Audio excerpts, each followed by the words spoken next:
Fancy your coming out and asking me, of all people, about the late Francisco Real.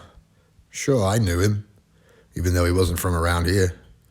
He was a big shot on the north side, that whole stretch from the Guadalupe Pond to the old artillery barracks. I never laid eyes on the guy above 3 times, and these 3 times were all in the same night. But nights like that you don't forget. It was when La Lujanera got it in her head to come around to my shack and bed down with me, and Rosendo Juarez took off from the Maldonado for good. Of course, you're not the kind that name would mean much to, but around Villa Santa Rita, Rosendo Juarez, the slasher we called him, had a reputation for being pretty tough. He was one of Don Nicolas Paredes' boys, same as Paredes was one of Morel's gang, and he'd earned respect for the way he'd handled a knife. Sharp dresser, too. Always rode up to the whorehouse on a dark horse, his riding gear decked out with silver. There wasn't a man or dog around that didn't hold him in regard. And that goes for the women as well. Everyone knew that he had at least a couple killings to his name. He'd have on one of those soft hats with a narrow brim and tall crown, and it would sit there kind of cocky on his long, thick hair he wore slicked straight back. Lady Luck smiled on him, like they say, and around Villa, all us younger guys used to ape him, even to the way he spit.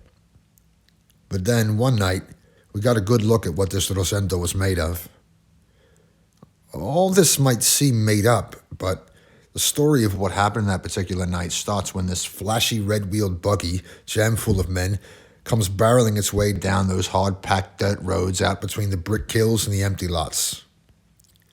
2 guys in black were making a big racket, twanging away on some guitars, and the driver kept cracking his whip at the stray dogs snapping at the legs of the horse. Sitting all quiet in the middle was one guy wrapped in a poncho.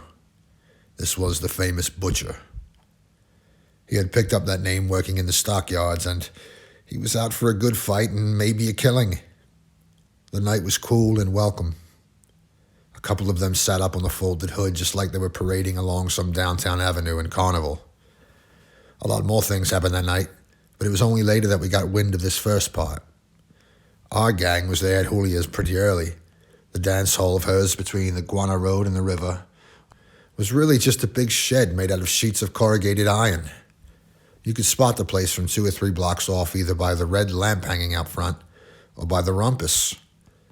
Julia, even though she was a darky, took trouble to run things right.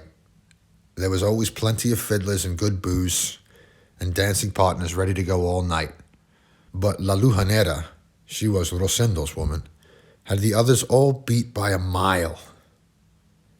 She's dead now, and I can tell you years go by when I don't give her a thought anymore. But in her day, you ought to have seen her. What eyes she had. One look at her was enough to make a man lose sleep. The rum, the music, the women, Rosendo with that rough talk pouring out of his mouth, and a slap on the back for each of us, which I tried to take for a sign of real friendship. The thing is, I was happy as they come. And I was lucky, too. I had me a partner who could follow my steps just like she knew ahead of time which way I was going to turn. The tango took hold of us, driving us along, splitting us up, and then bringing us back together. There we were in the middle of this fun, like in some kind of dream, when all of a sudden I feel the music kind of getting louder. It turned out to be the 2 guitar pickers riding in the buggy were coming closer and closer, their music getting mixed up with ours. Then the breeze shifted. You couldn't hear them anymore. And my mind went back to my own steps and my partners and the ins and outs of the dance. A good half hour later, there was a pounding on the door and a big voice calling out like it could have been the cops. Everyone went silent. Then somebody out there starts shouldering the door, and the next thing we know, a guy bursts in. Funny thing is, he looked exactly like his voice. To us, he wasn't Francisco Real, not yet, but just some big, hefty guy. He was all in black from head to toe except for a reddish-brown scarf he wore draped over one shoulder. I remember his face. There was something Indian and kind of angular about it. When the door came flying in, it smacked right into me. Before I even knew what I was doing, I was on top of the guy, throwing him a left square in his teeth, while my right hand goes inside my vest for my knife. But I never got a chance. Steadying himself, he puts his arms out and shoves me aside like he's brushing something out of the way. There I was, down on my ass, back of him now, my hands still inside the jacket, grabbing for the knife, and him wading forward like nothing even happened. Just wading forward, a whole head taller than all these guys he's pushing his way through, and acting like he never even saw them. The first of our guys, bunch of gaping wops, just backed out of his way, scared as hell, but only the first, and in the next bunch, the redhead was waiting for him. Before the newcomer could lay a hand on his shoulder, Red's knife was out, and he let him have one across the face with the flat of his blade. Soon as they all saw that, they all jumped the guy. The hall was pretty long, maybe more than 9 or 10 yards, and they drove him from one end to the other, like Christ in one of the stations, roughing him up, hooting at him, spitting all over him. First they let him have it with the fists, then, seeing he didn't bother shielding the blows, they started slapping him open-handed and flicking the fringes of their scarves at him, mocking him. At the same time, they were saving him for Rosendo, who all this time was standing with his back against the wall and not moving a muscle, not saying a word. All he did was puff on his cigarette, a little worried looking, like he already knew what came clear to the rest of us only later. The butcher, who was hanging on but was beginning to bleed here and there, the whole hooting pack was behind him, got pushed closer and closer to the Rosendo. Laughed at, lashed at, spit on. He only started talking when the two of them came face to face. Then he looked at Rosendo and, wiping his face on his sleeve, said something like, "I'm Francisco Real, and I come from the north side. People call me the Butcher. I let all these punks lay their hands on me just now because I'm looking for a man. Word's going round there's someone out in these lousy mud flaps who's supposed to be pretty good with a knife. They call him the Slasher, and they say he's pretty tough. I'd like to meet up with the guy. Maybe he can teach a nobody like me how a man with guts handles himself." He had his say, looking straight at Rosendo, and all at once, this big knife he must have had hidden up his sleeve was flashing in his hand. Instead of pressing in, now everyone starts opening up space for a fight, at the same time staring at the two of them in dead silence. Even the thick lips of the blind nigger playing the fiddle were turned that way. Right then, I hear this commotion behind me, and in the frame of the door I get me a glimpse of 6 or 7 men who must have been the butcher's gang. The oldest, leathery-faced guy with a big gray mustache who looked like a hick. He comes in a few steps and, going all gaga-eyed at the women and the lights, takes off his hat, respectful. The rest of them keep their eyes peeled, ready to swing into action if anything underhanded went on. What was the matter with Rosendo all this time, not bouncing that loudmouth the hell out? He was still keeping quiet, not even raising his eyes. I don't know if he spit his cigarette out or if it fell from his mouth. Finally, he manages to come up with a couple words, but so low, the rest of us at the other end of the dance floor didn't get a word of it.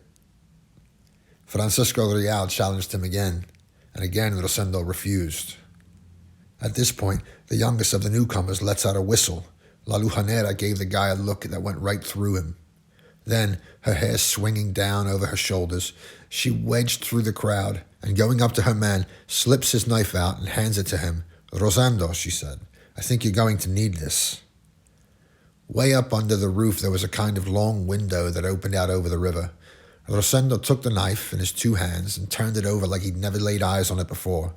And then, all of a sudden, he raises his arms up over his head and flips the knife behind him, out the window and into the Maldonado. I felt a chill go through me. "The only reason I don't carve you up is because you're sick me," the butcher says then, making to let Rosendo have it. That split second, La Lujanera threw her arms around the butcher's neck, giving him one of those looks of hers, and says to him, mad as hell, "Let the bastard alone, making us think he was a man." For a moment, Francisco Real couldn't figure it out. Then, wrapping his arms around her like it was forever, he calls to the musicians to play loud and strong, and he orders the rest of us to dance. The music went on like wildfire from one end of the hall to the other. Real danced sort of stiff, but held his partner up tight, and in nothing fancy had her charmed. When they got near the door, he shouted, "Make way, boys. She's all mine now." And out they went, cheek to cheek, like the tango was floating them off. I must have turned a little red with shame. I took a couple turns with some woman, then dropped her cold on account of the heat and the jam, I told her, and then edged my way around the room toward the door. It was a nice night out, but for who? There was their buggy in the corner of the alley, with 2 guitars standing straight up on the seat like men. Boy, it galled me seeing that. It was as much as saying we weren't even good enough to clip a lousy guitar. The thought that we were a bunch of nobodies really burned me up, and I snatched the carnation from behind my ear and threw it into a puddle. I stood there a while, staring at it, trying to take my mind off things. I wished it was already tomorrow. I wished that night was over. And the next thing I knew, there was this elbow shoving me aside, and it almost came like a relief. It was Rosendo, all by himself, slinking off. "You're always getting in the way, kid," he said to me, half snarling. Couldn't tell if he was getting something off his chest or what. He disappeared into the dark toward the Maldonado. I never saw of him again.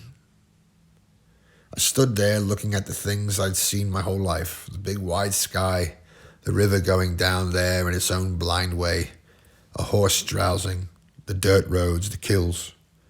And it came to me that in the middle of this ragweed, all these dump heaps and this whole stinking place, I'd grown up just another weed myself. What else was going to come out of this crap but us? Lots of lip, but soft inside. All talk, but no standing up to no one. Then I thought, no. The worse the neighborhood, the tougher it had to be. Back toward the dance hall, the music was still going on strong, and on the breeze came the smell of honeysuckle. Nice night, but so what? There were so many stars, some right on top of the others. Made you dizzy just looking at them. I tried hard to tell myself that what happened meant nothing to me, but I just couldn't get over Rosendo's yellow streak and the newcomer's plain guts.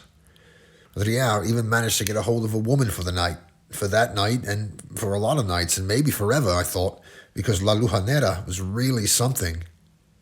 God knows which way the two had headed. They couldn't have wandered very far. By then, the two of them were probably going at it in some ditch.